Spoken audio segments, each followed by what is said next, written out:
आपका स्वागत है हमारे YouTube channel learn with youngsters में। जैसा कि आप पिछली हमारी दो वीडियो हैं उनमें आप देख चुके हैं कि हमारा जो पहला है और दूसरा चैप्टर खत्म हो चुका है। हम आगे बढ़ते हैं अपने अगले चैप्टर की ओर, जो है चैप्टर 3 संश्लेषित रेशे और प्लास्टिक। कौन सा है? संश्लेषित रेशे एवं प्लास्टिक, उसके बारे में पढ़ेंगे। ये है हमारा चैप्टर 3, इसको हम पढ़ेंगे।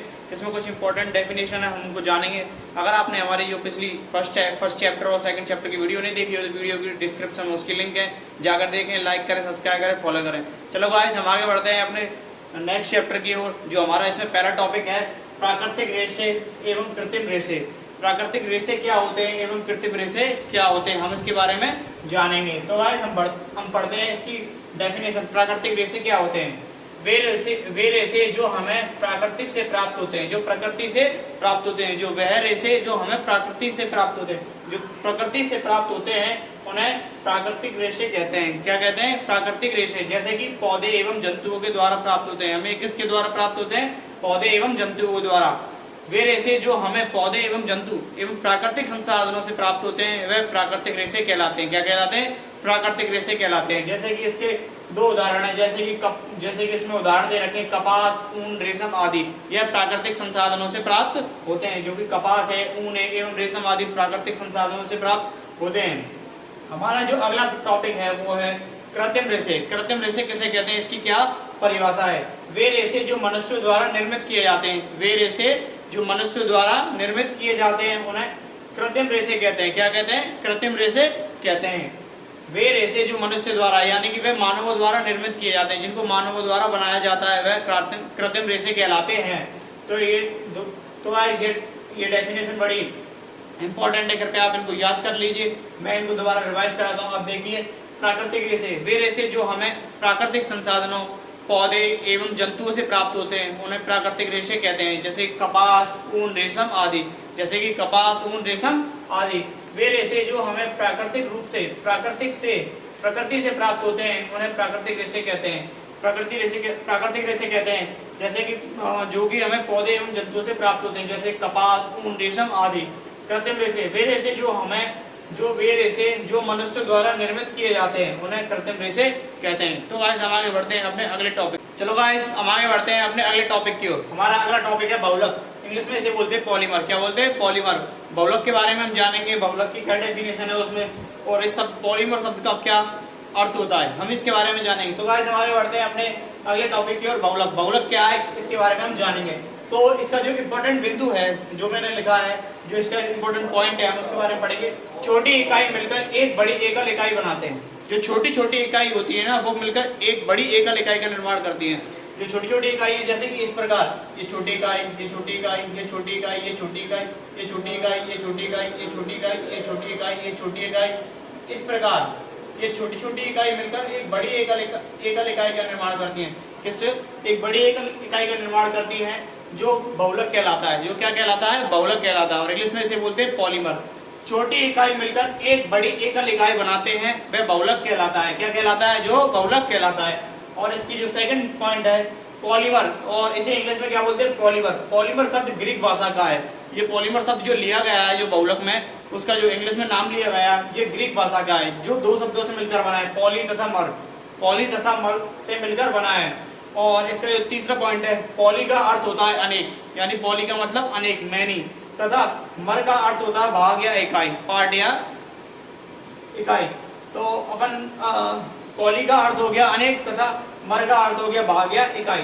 तो गाइस, ये पॉली जो बहुलक है, पॉलीमर है, उसके बारे में 3 पॉइंट है। बट एक बड़े पैराग्राफ में था, बट मैंने इसको शॉर्ट कर दिया ताकि आपको जल्दी याद हो जाए, और गाइस, ये कंपटीशन के सवालों में भी आता है, आप इनको अच्छी तरह से याद कर लीजिए। मैं इसको दोबारा रिवाइज कराता हूँ।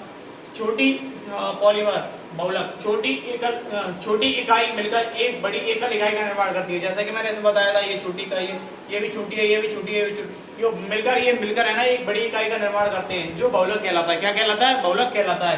पॉलीमर। पॉलीमर शब्द ग्रीक भाषा के 2 शब्दों से बना है। जो पॉलीमर है ना, वो ग्रीक भाषा के 2 शब्दों से बना है, पॉली तथा मर से मिलकर बना है। पॉली का अर्थ होता है अनेक तथा मर का अर्थ होता है भाग्य इकाई, मर का अर्थ होता है भाग्य इकाई। तो गाइस हम आगे बढ़ते हैं। अब था उसमें एक पॉइंट रह गया था, ये महत्वपूर्ण बिंदु है, उसके बाद उसको हम पढ़ेंगे, फिर पढ़ेंगे संश्लेषित रेशे के प्रकार। संश्लेषित रेशे के प्रकार क्या है उसके बारे में अपन पढ़ेंगे।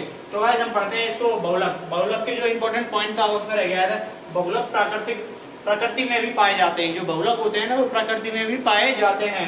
हाँ, उदाहरण के लिए कपास एक बहुलक है जो सेलुलोज कहलाता है, और जो कपास है ना एक बहुलक है जो कि जो सेलुलोज कहलाता है। क्या कहलाता है? सेलुलोज कहलाता है। यानी बहुलक भी हैं जो हमारे प्रकृति में भी पाए जाते हैं, और जो अपने कपास हैं उसको हम सेलुलोज के नाम से भी जानते हैं, उसे सेलुलोज भी कहते हैं, और वो एक बहुलक है। तो गाइस हम आगे बढ़ते हैं अपने अगले टॉपिक की ओर। हमारा जो अगला टॉपिक है संश्लेषित रेशे के प्रकार।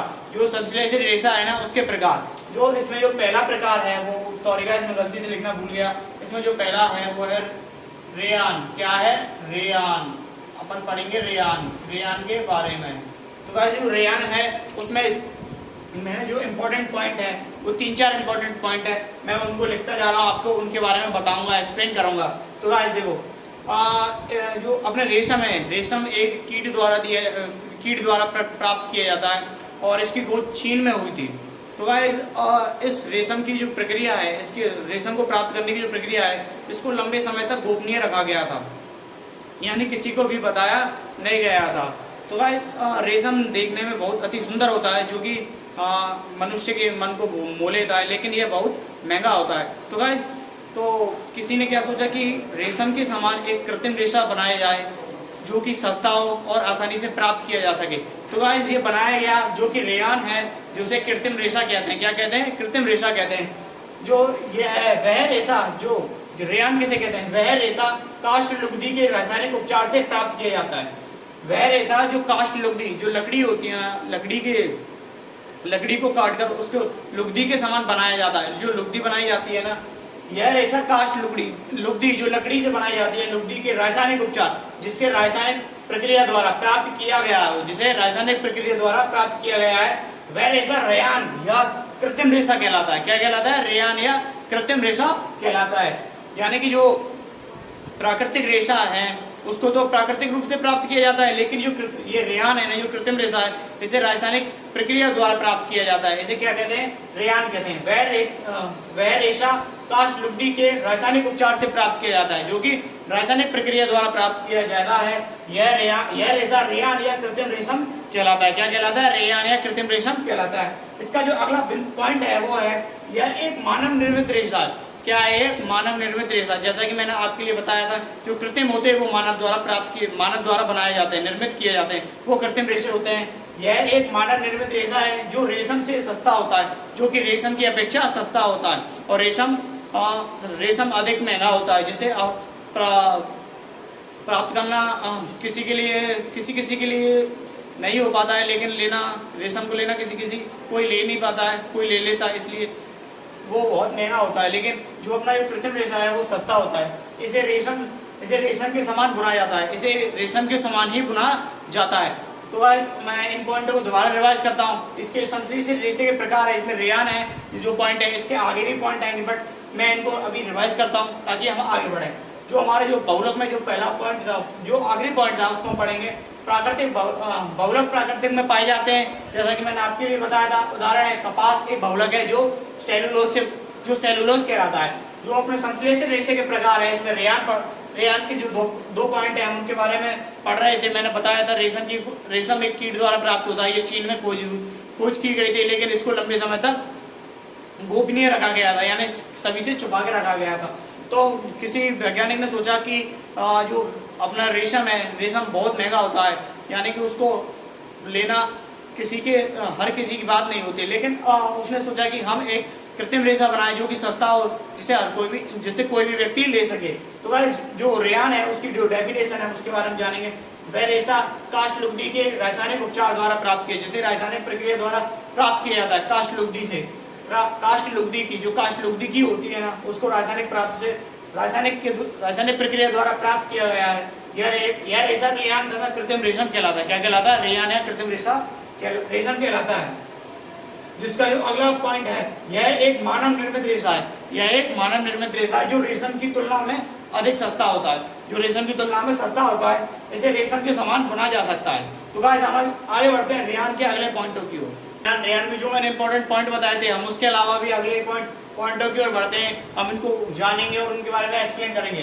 तो गाइस इसका जो अगला रेयान में जो अगला पॉइंट है, रेयान को कपास के साथ मिलाकर बिस्तर की चादरें बनाई जा सकती है। यानी रेयान को, जो कृत्रिम रेशम है, उसको कपास के साथ मिलाकर बिस्तर की चादरें भी बनाई जा सकती है। क्या बनाई जा सकती है? बिस्तर की चादरें भी बनाई जा सकती है। ये क्वेश्चन आपसे एग्जाम में पूछा भी जा सकता है कि किस चीज को कपास के साथ मिलाकर, यानी किस प्राकृतिक रेशम को, या किस प्राकृतिक रेशम को कपास के साथ मिलाकर, नहीं सॉरी ये तो क्वेश्चन उल्टा हो गया, यानी किस संश्लेषित रेशे को कपास के साथ मिलाकर बिस्तर की चादरें बनाई जा सकती है। किसके साथ? रेयान के साथ। तो गाइस हमारे जो अगला पॉइंट है वो है रेयान को ऊन के साथ मिलाकर कालीन या गलीचे बना सकते हैं।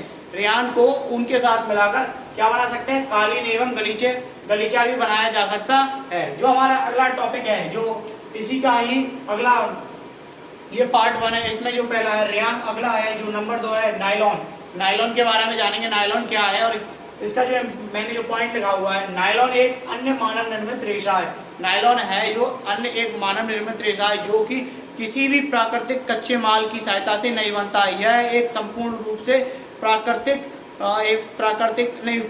कृत्रिम संश्लेषित है, जो कि संपूर्ण, सॉरी गाइस मैं गलती से भूल गया, प्राकृतिक, जो कि एक संपूर्ण संश्लेषित रेशा है, जो कि नायलॉन है। नायलॉन एक अन्य मानव निर्मित रेशा है। इसे 1931 में बिना प्राकृतिक कच्चा माल, पौधे एवं जंतुओं का उपयोग किए बिना, उनका उपयोग नहीं किया गया, जिसको बनाया गया। यह एक पूर्ण रूप से संश्लेषित रेशा है। क्या है? नायलॉन है। यह आपसे क्वेश्चन पूछा भी जा सकता है कि पूर्ण रूप से संश्लेषित रेशा कौन सा है?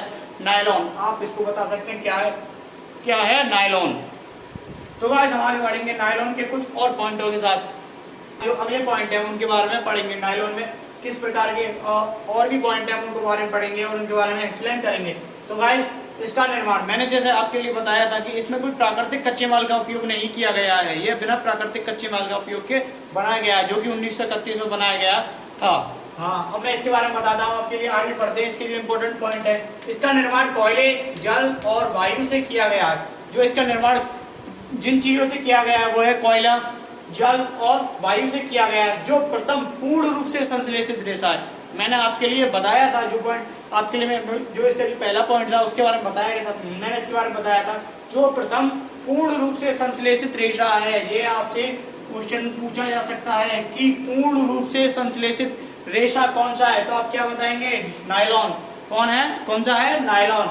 इसका निर्माण कोयले, जल और वायु से किया जाता है। इसका निर्माण कोयले, जल एवं वायु से किया जाता है, जो प्रथम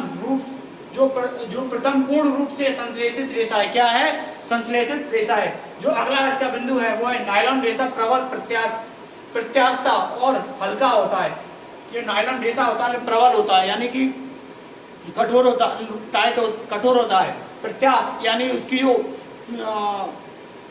खींचने की क्षमता होती है ना, तनन क्षमता, उसकी अधिक होती है। और जो यह हल्के वजन में जो हल्का होता है, इसका भार में जो हल्का होता है, यह चमकीला और धुलने में सुगम होता है।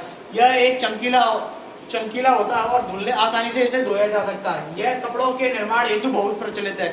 इसके द्वारा कपड़े का भी निर्माण किया जाता है। जो हमारा अगला बिंदु है वो है पॉइंट है नायलॉन से निर्मित वस्तुएं, जैसे कि जुराबें, रस्से, तंबू, दांत साफ करने वाला ब्रश, कारों की सीट के पट्टे, स्लीपिंग बैग, पर्दे आदि का निर्माण किया जाता है, जो कि नायलॉन के द्वारा ही किया जाता है। जो रेगुलर आप सुबह उठकर जो ब्रश करते हैं वो भी नायलॉन के द्वारा ही बनाया जाता है।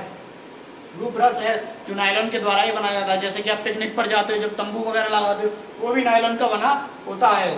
और जो कारों की सीट के पट्टे, जो सीट बेल्ट होती है ना, वो भी नायलॉन के द्वारा बनाई जाती है। स्लीपिंग बैग, जो कि जो स्लीपिंग बैग होते हैं ना, जैसे कि आर्मी वालों के पास, अगर बाय द वे आप कहीं पे पिकनिक वगैरह या एडवेंचर टूर पे जाते हो तो आपके पास एक स्लीपिंग बैग होता है जिसमें सोया जा सकता है। वो भी किसके द्वारा बनाया था? नायलॉन के द्वारा। जो आपके घर के पर्दे होते हैं ना, वो भी नायलॉन के द्वारा ही बनाए जाते हैं। तो गाइस मैं इन बिंदुओं को दोबारा से रिवाइज कराता हूँ ताकि आपको अच्छी तरह से समझ में आ जाए। नायलॉन, इसका निर्माण कोयले, जल एवं वायु से किया जाता है, जो प्रथम पूर्ण रूप से संश्लेषित रेशा है। यह इंपॉर्टेंट है, मैंने बता दिया आपके लिए। जो अगला बिंदु है, इसका जो अगला पॉइंट है, नायलॉन रेशा प्रबल, और हल्का होता है, यह चमकीला और धुलने में सुगम होता है। यह कपड़ों के निर्माण हेतु बहुत प्रचलित है। जो इसका अगला पॉइंट है वो है नायलॉन से निर्मित वस्तुएं जैसे जुर्राबे, रस्से, तंबू, दांत साफ करने वाला ब्रश, कारों की सीट के पट्टे, स्लीपिंग बैग, पर्दे आदि। तो आज हम आगे बढ़ेंगे इसके नायलॉन के जो अगले पॉइंट है और इसके क्रियाकलाप है उनके बारे में हम उनको पढ़ेंगे और उनको एक्सप्लेन करेंगे। तो गाइस हम आगे बढ़ते हैं। आपने नायलॉन का जो अगला पॉइंट है वो है नायलॉन का उपयोग पैराशूट और चट्टानों पर चढ़ने हेतु रस्सों के निर्माण में भी किया जाता है। जो नायलॉन का उपयोग है ना वो पैराशूट, आपने देखा होगा वायुयानों में जो पैराशूट उपलब्ध होता है वो भी नायलॉन के द्वारा ही बना होता है। और चट्टानों पर जो चढ़ने के रस्से होते हैं जो कि एडवेंचरस होते हैं ना, जो कि पहाड़ों पर एवं बड़ी बड़ी पहाड़ियों एवं चोटियों पर चढ़ते हैं, जिन रस्सों का भी यूज करते हैं वो किसके बने होते हैं? नायलॉन के बने होते हैं। जो हमारा अगला बिंदु है, पॉइंट है वो है एक नायलॉन का तार इस्पात के तार से अधिक प्रबल होता है। एक नायलॉन का तार इस्पात के तार से अधिक प्रबल होता है। ये पॉइंट इंपॉर्टेंट है गाइस, आप इसे एक बार याद कर लेना। और ये आपसे पूछे भी जा सकते हैं नायलॉन के उदाहरण और नायलॉन का उपयोग किसके लिए किया जाता है और उसके उदाहरण बताइए। नायलॉन का उपयोग पैराशूट और चट्टानों पर चढ़ने हेतु रस्सों के निर्माण में किया जाता है। जो अगला हमारा इंपॉर्टेंट पॉइंट है वो है एक नायलॉन का तार इस्पात के तार से अधिक प्रबल होता है और वह क्यों होता है, इसके बारे में आप मुझे बताएंगे कमेंट्स करके। अगर नहीं आएगा तो मैं अगली वीडियो में आपके लिए बताऊंगा। जो हमारा अगला पॉइंट है वो है नायलॉन को एडिपिक अम्ल और हेक्सामेथिलीन डाइमीन से मिलकर बनाया जाता है। किससे बनाया जाता है? एडिपिक अम्ल। जो नायलॉन है उसको एडिपिक अम्ल और हेक्सामेथिलीन डाइमीन से मिलकर बनाया जाता है। तो इन पॉइंटों में आपके लिए दोबारा से रिवाइज करता हूँ ताकि आपको और भी समझ में आ जाए। नायलॉन का उपयोग पैराशूट और चट्टानों पर चढ़ने हेतु रस्सों के निर्माण में किया जाता है। जो कि चट्टानों एवं पहाड़ियों पर चढ़ने हेतु रस्सों का यूज होता है ना, वो नायलॉन के बने होते हैं। जो अगला पॉइंट है हमारा, एक नायलॉन का तार इस्पात के तार से अधिक प्रबल होता है। जो इस्पात के तार से अधिक प्रबल होता है क्यों होता है वो आप मेरे लिए कमेंट्स करके बताएंगे और मैं इसको आपको अगली वीडियो में बताऊंगा। जो हमारा अगला जो फाइनल पॉइंट है, जो अंतिम पॉइंट है हमारा, वो है नायलॉन को एडिपिक अम्ल किससे नायलॉन को किस से मिलकर बनाया जाता है? एडिपिक अम्ल और हेक्सामेथिलीन डाइमीन से मिलकर बनाया जाता है। एडिपिक अम्ल और हेक्सामेथिलीन डाइमीन से मिलकर बनाया जाता है। तो गाइस आज के लिए इतना ही, हम मिलेंगे आपसे अगली वीडियो में। तो गाइस मेरी जो दो वीडियो हैं, चैप्टर 1 और चैप्टर 2 की वीडियो अपलोड हो चुकी है। अगर आपने नहीं देखी हो तो वीडियो की डिस्क्रिप्शन में उनकी लिंक है, जाकर देखें, लाइक करें, सब्सक्राइब करें। हमारी 2 वीडियोस अपलोड हो रही है कृष्णा सर और सूर्य सर की, वो भी देखें, जाकर लाइक करें, सब्सक्राइब करें, फॉलो करें। Guys bye bye.